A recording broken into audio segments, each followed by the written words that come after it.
Slavery. It's a dark chapter in human history. But to understand our world today, we have to look back, even at its most uncomfortable truths. And there are few places where slavery was as deeply woven into the fabric of society as in ancient Rome. Forget what you've seen in movies about epic gladiator battles, although that was part of it.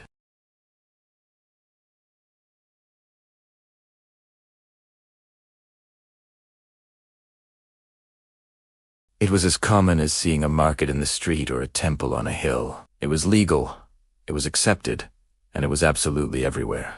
Imagine walking through the bustling streets of Rome. The food being sold at the stalls, likely prepared by enslaved cooks. The grand villas you see on the Palatine Hill, maintained by enslaved cleaners and servants. The very roads you're walking on, built by the hands of enslaved laborers. From the sprawling agricultural estates in the countryside that fed the empire's massive population to the mines digging out precious metals. Slave labor was the engine that powered the Roman world. It wasn't just a part of the economy, it was the foundation of it.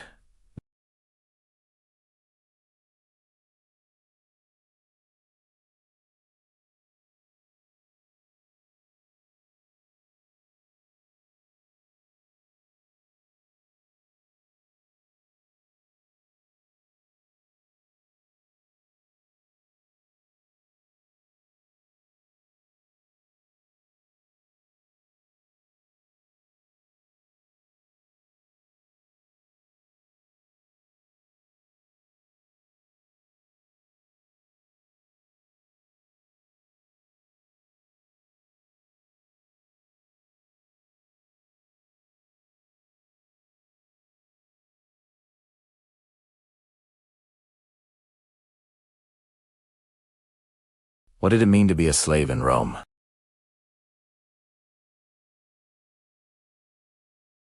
Race, in Latin. A thing. This is a crucial and horrifying distinction. A slave could be bought, sold, traded, or bequeathed. In a will, just like a piece of furniture or a farm animal. They had no rights, no legal standing, and no protection. Their master held the power of life and death over them. This power, known as vita nascesc potestas, was absolute. While killing a slave might be seen as a waste of a valuable asset, it wasn't considered murder. Let's start at the better end of the spectrum, if you can even call it that.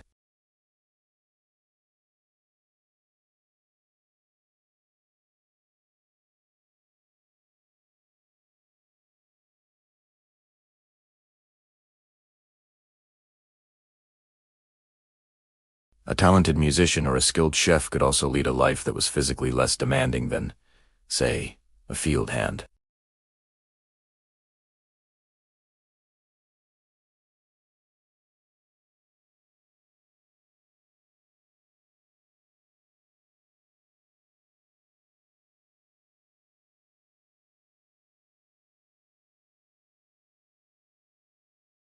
A kind master could be replaced by a cruel heir.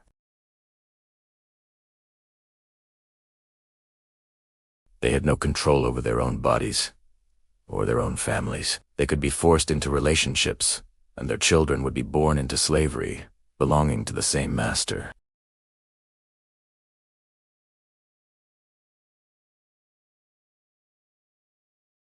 The vast majority of slaves faced a life of brutal, back-breaking labor on the large agricultural estates, or latifundia. Gangs of slaves toiled from sunrise to sunset under the watchful eye of an overseer, who often carried a whip. Conditions were harsh, food was minimal, and life expectancy was short. They lived in barracks, often in chains, treated not as humans but as interchangeable parts of a massive agricultural machine. Even worse, perhaps, were the mines. Sent to the mines was often a death sentence. Slaves, including children, were forced into dark, dangerous, and cramped tunnels to dig for gold, silver, or lead. Govins, toxic fumes, and sheer exhaustion claimed countless lives. This was where the empire sent its most troublesome slaves or those captured in war. It was a place of no hope, a slow and agonizing way to die, all for the sake of enriching the Roman state and its elite. And then there were the gladiators.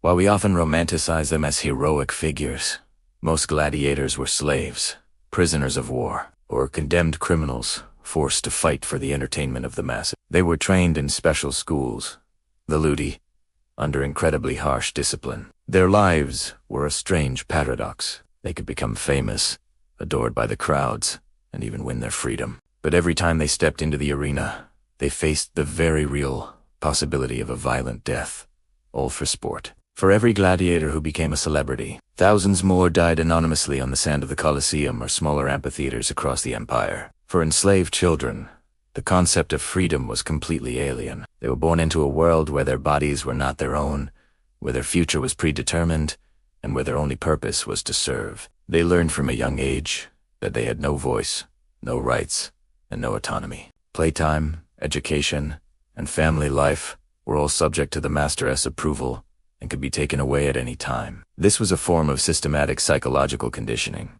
designed to create a compliant and subservient population from birth. The trauma of growing up in such an environment is difficult for us to fully comprehend. Was there any hope? Was escape possible? Yes, but it was incredibly difficult and dangerous. A runaway slave was a fugitive. If caught, the punishments were severe. Branding on the forehead with the letters FUG for fugitivis was common. Other punishments could include flogging, being sent to the mines, or even crucifixion, a terrifying public spectacle meant to deter others from even thinking about escape. Despite these risks, slaves did run away. Some tried to blend into the teeming populations of large cities, while others sought refuge in remote, untamed parts of the empire.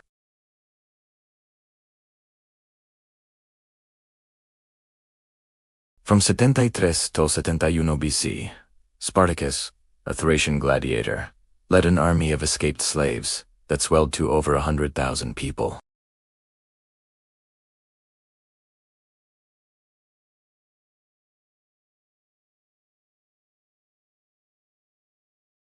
The revolt was crushed, and over 6,000 of Spartacus's captured followers were crucified along the Appian Way, the main road leading into Rome.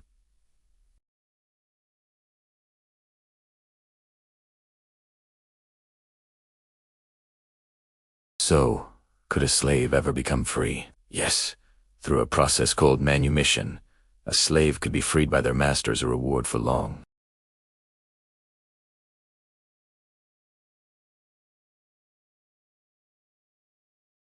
Being freed was a life-altering event. A freedman, or libertas, gained a Roman citizenship, but it was a limited form. They couldn't hold high office, but their children would be born as full Roman citizens, with no restrictions. Manumission was surprisingly common, for several reasons. Sometimes it was an act of genuine affection.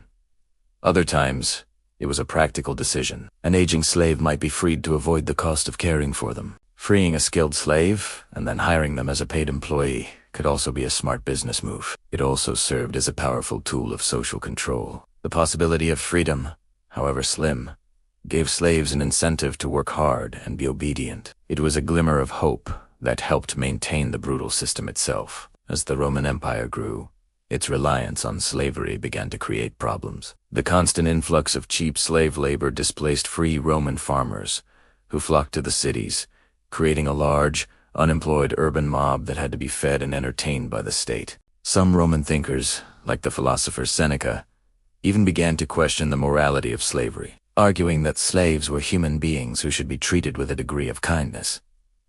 However, these were minority voices. No one in a position of power ever seriously proposed abolishing the institution. It was too deeply embedded, too essential to their way of life.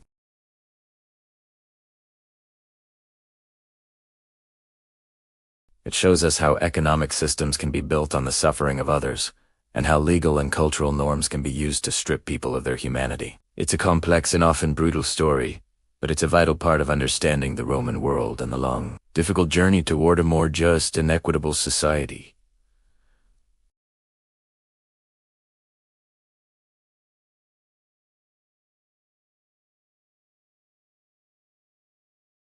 Thank you for watching. If you found this exploration of history valuable, Please like this video and subscribe to the channel for more deep dives into the past. See you next time.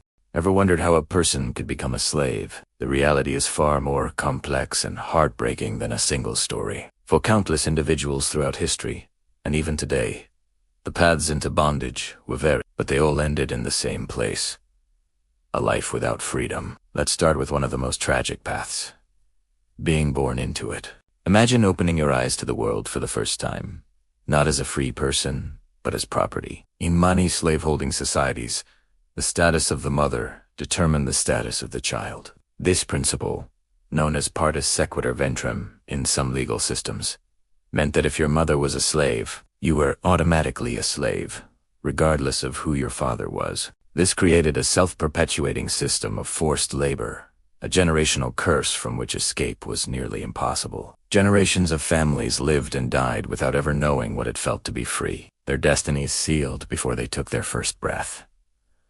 This wasn't just a legal loophole. It was a deliberate strategy to ensure a continuous supply of labor, locking people into a hereditary prison. Then there was the brutal reality of war and conquest. Throughout history, one of the most common ways to become enslaved was to be on the losing side of a conflict. When one army defeated another, the victors often viewed the vanquished not as fellow human beings, but as spoils of war. Soldiers, as well as civilians, men, women, and children caught in the crossfire were captured and taken as slaves. They were marched away from their homes, often in chains, to be sold in foreign lands or forced to serve their captors. This was a terrifyingly common outcome of battle. A city could be thriving one day and its people scattered and enslaved the next. This practice was widespread across a vast range of civilizations, from ancient Rome and Greece to empires in Africa, Asia, and the Americas. The capture itself was a violent, traumatic event, a sudden and catastrophic rupture from one's life, family, and community.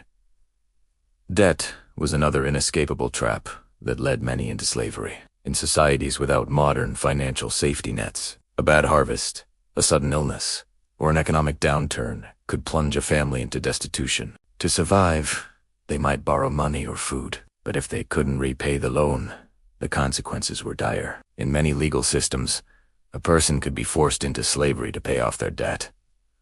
This was known as debt bondage. Sometimes, it was temporary, a period of servitude until the debt was considered paid, but often, with high interest and harsh conditions, the debt could become impossible to clear, turning a temporary arrangement into a lifetime of servitude. Even more tragically, a father might be forced to sell his own children, or even his wife, into slavery to settle his debts and save the rest of the family from starvation. It was a choice no one should ever have to make, a desperate act born from a complete lack of options. Kidnapping and raiding were also terrifyingly frequent. Organized raids on villages and towns were a systematic way to procure slaves. Raiders would descend on unsuspecting communities, often at night, capturing anyone they could. People were literally snatched from their homes, fields, or roads. These weren't acts of war, but targeted criminal enterprises solely for the purpose of human trafficking. Coastal villages in Europe were raided by pirates.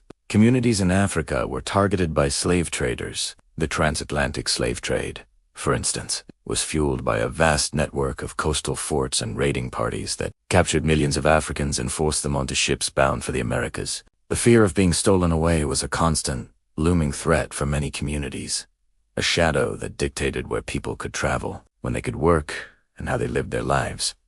Crime and punishment could also lead to a life of slavery. In some legal systems, certain crimes were punishable by enslavement. Instead of a prison sentence, a convicted criminal could be sold into slavery, either for a fixed term or for life. Their labor became the property of the state or was sold to a private individual. This served a dual purpose for the authorities.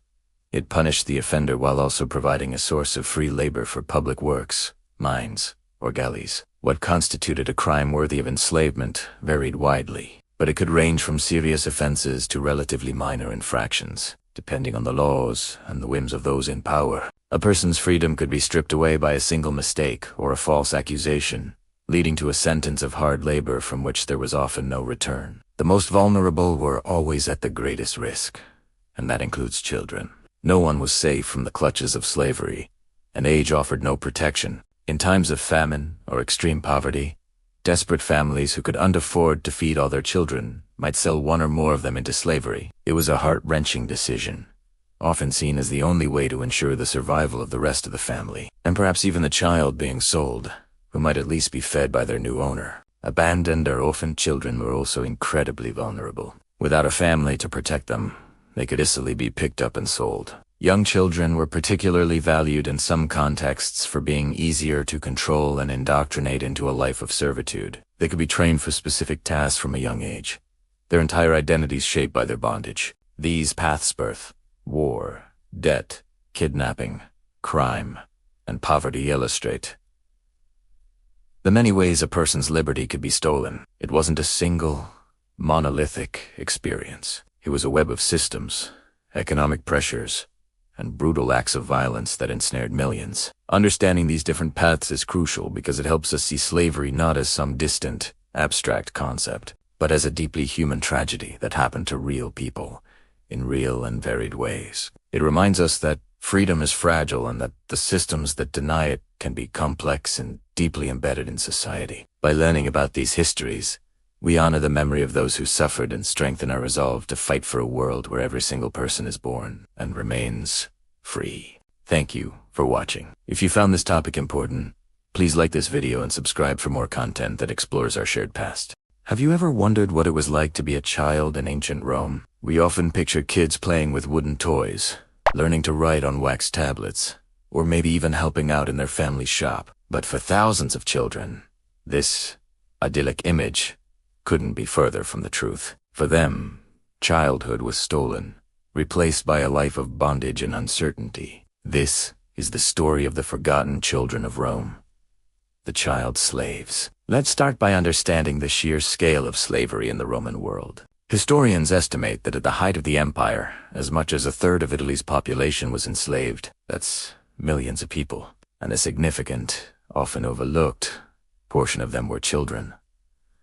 But where did all these children come from? How did a young life, full of potential, end up in chains? The single biggest engine driving this tragic trade was war. Rome was a relentless military machine, constantly expanding its borders. When Roman legions conquered a new territory, from Gaul to Greece, from North Africa to the Near East, the consequences for the local population were devastating. Entire cities and tribes were subjugated, and their people were considered spoils of war. For children, this was a moment of absolute terror. Imagine a peaceful village, suddenly overrun by soldiers.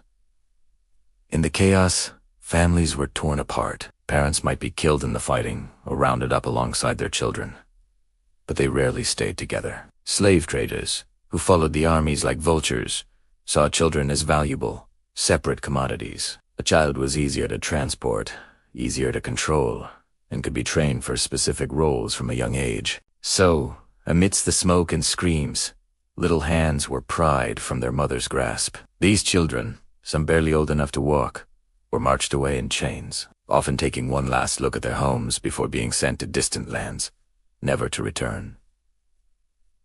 The journey itself was brutal. Packed onto ships or forced on long marches with little food or water, many didn't even survive to reach the slave markets. But war wasn't the only path into slavery. Kidnapping was another terrifying reality. Pirates and bandits roamed the seas and countryside, preying on the vulnerable. A child playing too far from home or traveling on an unguarded road could be snatched in an instant. These kidnappers weren't part of the Roman state, but they fed the same insatiable demand for slaves. They would transport their captives to clandestine markets or sell them to unscrupulous dealers who would then integrate them into the legal slave trade, often with forged documents. For a parent, it was the ultimate nightmare.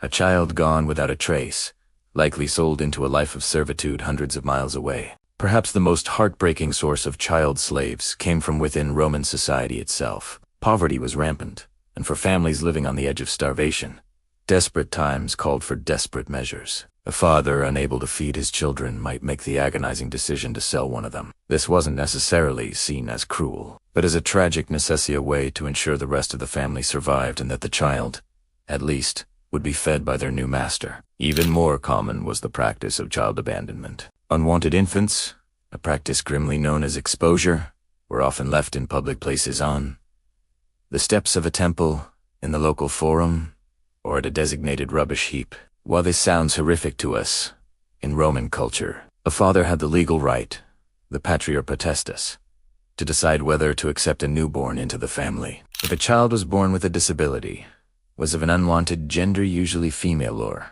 if the family simply couldn't afford another mouth to feed, the baby would be abandoned. These infants were incredibly vulnerable. While some might perish from exposure or be attacked by animals, many were picked up by slave traders. These individuals would raise the children, if you can call it that, and once they were old enough to be useful, sell them for a profit. For these children, slavery was all they ever knew. They had no memory of a family, no name but the one given by their master. So, once a child was captured, kidnapped, or sold, what happened next? They entered the vast, impersonal system of the Roman slave market. Imagine a bustling, noisy square, filled with people from every corner of the known world. Here, human beings were treated like livestock. Children would be placed on raised platforms, sometimes naked, to be inspected by potential buyers. An auctioneer would shout out their qualities, their age, their health, their origin, and any potential skills. A buyer might check their teeth, feel their limbs, and ask them to perform simple tasks to gauge their intelligence and obedience. It was a deeply dehumanizing process, stripping away any last shred of dignity. The price of a child varied greatly. A strong, healthy boy might be sold for a high price to be trained as a household servant or an apprentice. A pretty girl could fetch an even higher price, destined for a life of domestic service or, tragically, for exploitation in a brothel. Children from educated backgrounds, like those from Greece, were particularly prized and could be sold as tutors for a Roman aristocrat. His own children, a strange irony, where an enslaved child was responsible for educating a free one. Life for a child slave was entirely dependent on the nature of their master. The best-case scenario, if one could call it that, was to be brought into a wealthy, relatively kind household. Here, a child might work as a domestic servant of earner.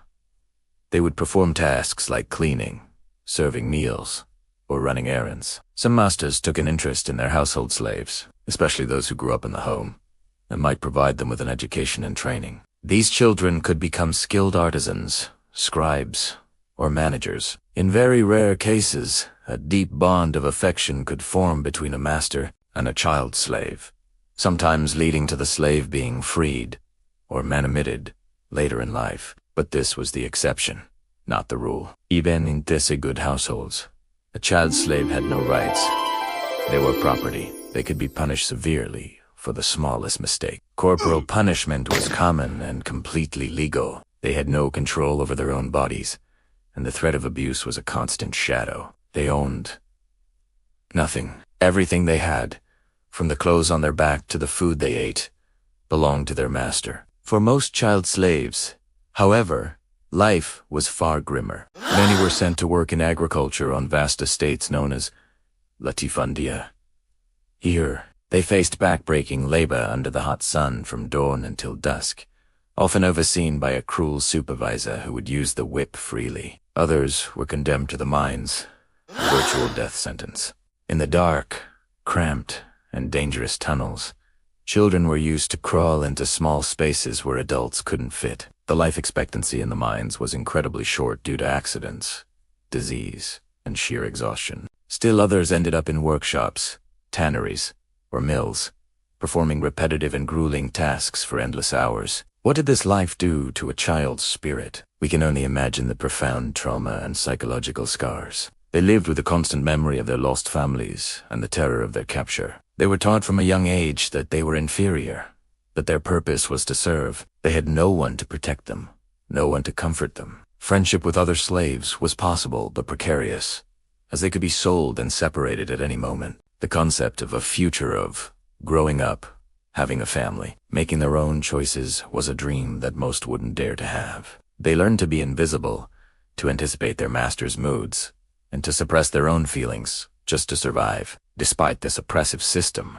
the human spirit is resilient. There were small acts of resistance. A child might deliberately work slowly, accidentally break a tool, or share a stolen piece of fruit with another slave. These were tiny rebellions, but they were ways of asserting a sliver of humanity in a world that tried to deny it. In rare instances, slaves attempted to run away, but this was incredibly dangerous. A runaway slave who was caught would be branded, flogged, or even crucified as a warning to others. The story of child slaves in Rome is a dark and often ignored chapter of history. It reminds us that behind the grand monuments and epic tales of emperors and generals, there were millions of silent, suffering individuals, many of whom were just children. They had their childhoods, their families, and their futures stolen from them. They built Rome with their labor, served its citizens, and died in its mines, all without a choice. When we study history, it's crucial to remember these forgotten voices, to acknowledge their suffering, and to understand the true human cost of empire. Their story is a powerful and sobering reminder of the vulnerability of children and the depths of human cruelty, a lesson that remains just as relevant today. Thank you for joining me on this journey into a difficult but important part of our past. If you found this video insightful, please like, share, and subscribe for more deep dives into history. Let me know your thoughts in the comments below.